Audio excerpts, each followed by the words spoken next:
आखिर माता सीता का स्वयंवर में क्या हुआ था?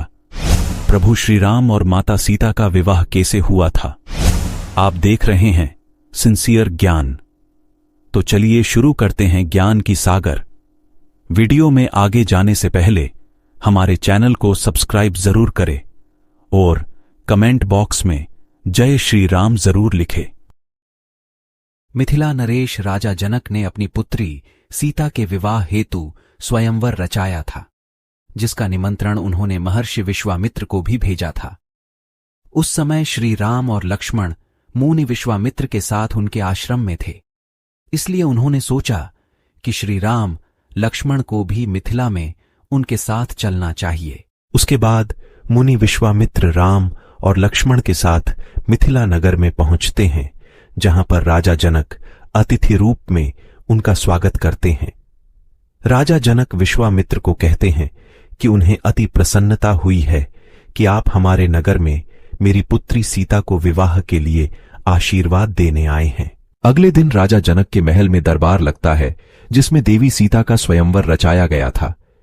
देवी सीता के स्वयंवर में एक से एक महाभट्ट राजा और महाराजा आए हुए थे। देवी सीता जैसी सुंदर नारी को पत्नी रूप में पाने के लिए मनुष्य ही नहीं बल्कि कई देव तथा असुर भी मानव रूप धारण करके स्वयंवर में आए थे, तथा दरबार के मध्य में भगवान शिव का धनुष रखा होता है।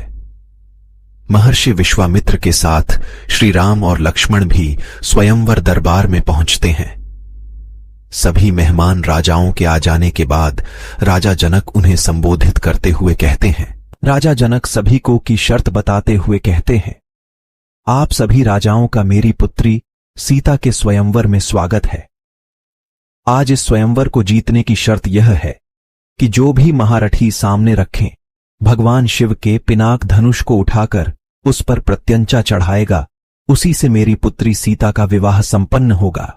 अतः आप सभी से अनुरोध है कि एक एक करके आए और भगवान शिव के इस धनुष को उठाकर और उस पर प्रत्यंचा चढ़ाकर अपने शक्ति का परिचय दें।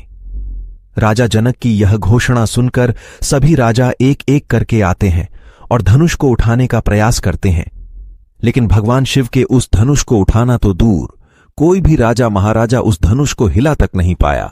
बहुत समय बीत जाने के बाद भी जब कोई राजा उस धनुष को हिला नहीं पाया तो महाराजा जनक को क्रोध आ गया। उन्हें लगने लगा कि कोई भी इस शिव धनुष को उठा नहीं पाएगा और उनकी पुत्री सीता अविवाहित ही रह जाएंगी। यही सोचकर उन्होंने वहां उपस्थित सभी राजाओं की निंदा करने शुरू कर दी कि उनमें से कोई भी लायक पुरुष नहीं है जो शिव धनुष का उठा सके। राजा जनक की ऐसी अपमानजनक बातें सुनकर लक्ष्मण जी को क्रोध आ जाता है और वह इसे श्री राम तथा रघुकुल का अपमान समझते हैं। लक्ष्मण जी राजा जनक को ललकारने लगते हैं कि वह उनके तथा श्री राम के सभा में होते हुए पूरी सभा को अयोग्य कैसे कह सकते हैं। तब महर्षि विश्वामित्र ने लक्ष्मण जी को शांत कराया और श्री राम को धनुष पर प्रत्यंचा चढ़ाने के लिए बोला। श्री राम विनम्र भाव से मुनि विश्वामित्र जी को प्रणाम करके शिव धनुष की तरफ बढ़ते हैं, तो वहां पर उपस्थित राजा उनका उपहास करने लगते हैं, क्योंकि कहा जाता है कि उस समय भगवान राम की आयु लगभग 16 से 17 वर्ष की थी।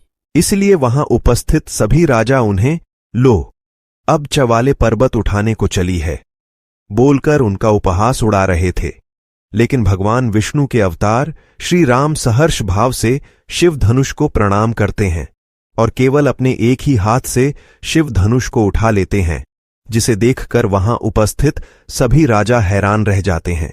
तभी श्री राम धनुष पर प्रत्यंचा चढ़ाकर उसकी डोरी को खींच देते हैं, जिससे वह शिव धनुष टूट जाता है और स्वयंवर की शर्त के अनुसार देवी सीता और श्री राम का विवाह हो जाता है।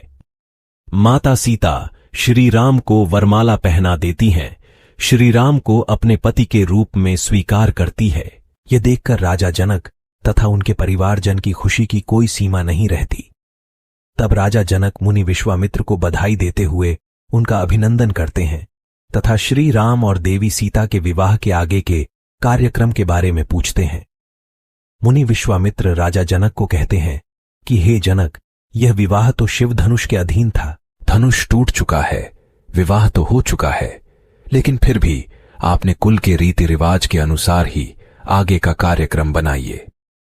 महर्षि विश्वामित्र के कहने पर जनकपुरी से राजा दशरथ के पास संदेश भेजा जाता है तथा उसके बाद दोनों परिवारों के द्वारा विचार करके राजा दशरथ के चारों पुत्रों का विवाह राजा जनक की चारों पुत्रियों से निश्चित कर दिया जाता है, जिसमें श्री राम के साथ देवी सीता, भरत के साथ मांधवी, लक्ष्मण के साथ उर्मिला तथा शत्रुघ्न के साथ श्रुति कीर्ति का शुभ विवाह संपन्न किया जाता है।